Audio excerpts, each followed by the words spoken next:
Si vous aimez jouer à des jeux plus ou moins actuels, même s'il y a parfois certains défauts encore, on peut pas nier qu'il y a quand même un certain niveau maintenant au niveau graphisme, etc. C'est vraiment dingue.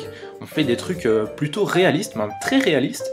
On peut également jouer à ces jeux sur plein de plateformes différentes, que ce soit des téléphones, des tablettes, des ordinateurs, des consoles bien sûr, peut-être bientôt des montres, qui sait. Et tout ça est devenu presque normal, alors qu'il y a une petite dizaine d'années, et bien c'était vraiment loin d'être le cas. Du coup aujourd'hui ce que je vous propose c'est de découvrir ou de redécouvrir ce qu'on appelle maintenant les jeux rétro, c'est-à-dire ces anciens jeux qui, pour parler un peu dans un langage actuel, c'était un petit peu des styles Minecraft en 2D, donc comme ça vous comprenez ce que je veux dire, les plus jeunes d'entre vous. Et donc je vais vous montrer aujourd'hui comment jouer à ces vieux jeux sur votre Mac et donc redécouvrir Pokémon, Zelda, Mario et compagnie. Pour faire ça, on va avoir besoin de ce qu'on appelle un émulateur, et je vous ai choisi même un superbe émulateur qui s'appelle OpenEmu, qui a la caractéristique d'être gratuit et open source, et plutôt bien foutu au niveau design, ce qui n'est pas étonnant puisque le gars qui s'occupe du design de cette application, c'est le directeur design de l'application Twitch. OpenEmu ça ressemble à ça, donc on a ici une colonne avec les différentes consoles, donc si je clique par exemple sur Game Boy, j'aurai tous mes jeux Game Boy. Bon là forcément je n'ai que des jeux Game Boy donc c'est pas très intéressant, mais on peut regarder par exemple les jeux que j'ai pour Nintendo DS, et là j'en ai pas, donc je vais pouvoir en drag and drop certains pour parler en franglais. Ici je peux également voir mes collections avec tous mes jeux, etc. Dans la barre du bas je peux très facilement ajouter des collections, virer cette barre latérale comme ceci. Je peux également afficher ça de différentes manières, par exemple comme ça, c'est en Coverflow ou en liste tout simplement. Alors ici on a une petite boule bleue, c'est pour les jeux auxquels j'ai pas encore joué, donc c'est GTA 2 ici, je n'y ai pas encore joué.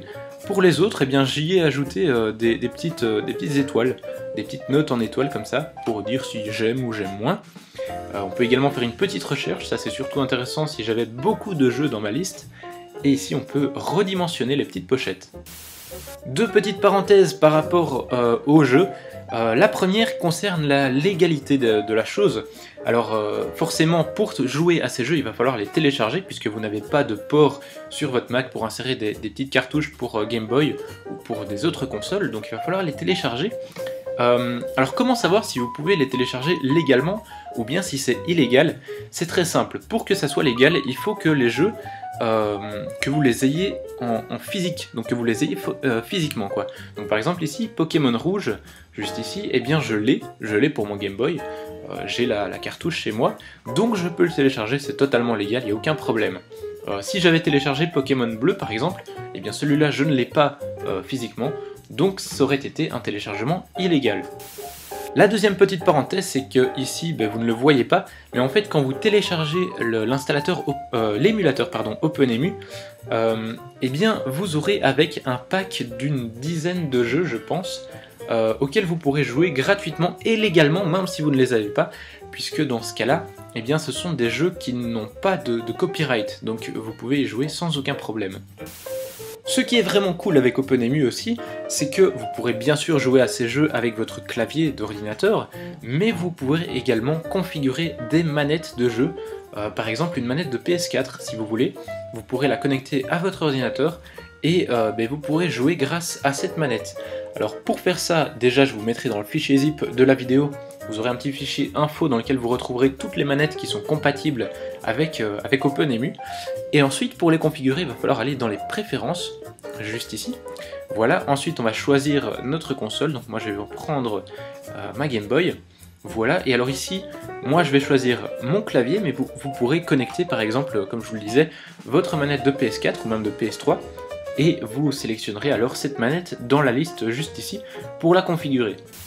Donc moi je vais jouer avec mon clavier, voilà, et ici ensuite je vais pouvoir configurer mes touches. Alors, je l'ai déjà fait mais je vais vous montrer quand même, donc voilà, là c'est la touche O, donc ça j'ai mis les flèches très simplement. La touche Start, j'ai mis le truc là, je sais plus comment ça s'appelle, Select Enter, et A et B, j'ai mis AB tout simplement pour m'y retrouver plus facilement. Alors petite info toujours bonne à prendre, c'est que ce n'est pas parce que je configure mon Game Boy avec ces touches là que ça va modifier les touches pour les autres Game Boy. Si je prends par exemple Game Boy Advance, eh bien vous voyez que c'est différent. Mon Start c'est O, le Select c'est P, etc. Donc je vais devoir reconfigurer ça pour la Game Boy Advance. En passant, vous voyez que vous avez d'autres petits réglages que vous pouvez faire. C'est assez complet mais assez sympa aussi. Vous avez pas mal de petits trucs très sympas, comme ici par exemple des filtres. Donc ça va modifier un peu dans le style d'Instagram, ça va modifier l'aspect du jeu si vous voulez. Donc voilà, vous en avez plusieurs, vous pourrez les tester directement depuis le jeu, ça je vous montrerai d'ici quelques secondes. Maintenant qu'on a fait tous nos petits réglages, on va pouvoir lancer notre jeu. Pour ça c'est très simple, il va falloir simplement double-cliquer sur un jeu et il va se lancer. Donc là par exemple on a Mario World.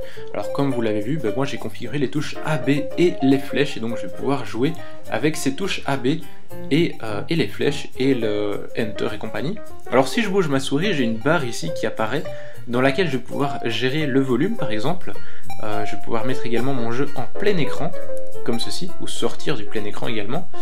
J'ai pas mal de petits réglages, dont les filtres dont je vous parlais tout à l'heure. Donc ici je peux choisir un filtre. Qu'est-ce qu'on va prendre? On va prendre ça par exemple. Voilà, ça modifie un tout petit peu, je sais pas si vous l'avez remarqué. Voilà, là c'est encore différent, etc. etc. Alors vous pouvez également choisir des cœurs, ça je ne sais pas ce que ça veut dire ici, des cheats, ça c'est truc de triche. Donc par exemple ici j'en ai débloqué un, etc. Et vous pouvez également éditer les contrôles directement depuis le jeu, comme ceci. Vous pouvez également faire des sauvegardes de votre jeu, comme ceci. Recharger le jeu avec cette touche là, le mettre en pause comme ceci, ou bien éteindre tout simplement la Game Boy. Voilà, j'espère que ce petit retour en arrière nostalgique vous aura plu. Si vous avez des jeux préférés comme ça, des anciens jeux, n'hésitez pas à les laisser dans les commentaires, ou même des nouveaux, pourquoi pas. Et si ce genre de vidéo vous plaît, n'hésitez pas à vous abonner, moi ça me ferait vraiment super plaisir, et puis vous, ça vous permettra de découvrir plein de petites astuces pour Mac d'ici quelques temps. N'oubliez pas donc que vous téléchargez OpenEMU dans le fichier zip de la vidéo, et je vous mets également ce petit fond d'écran avec un Game Boy dessus, plutôt sympa. Voilà, moi je vous fais de très gros bisous à tous, je vous dis à la prochaine, salut!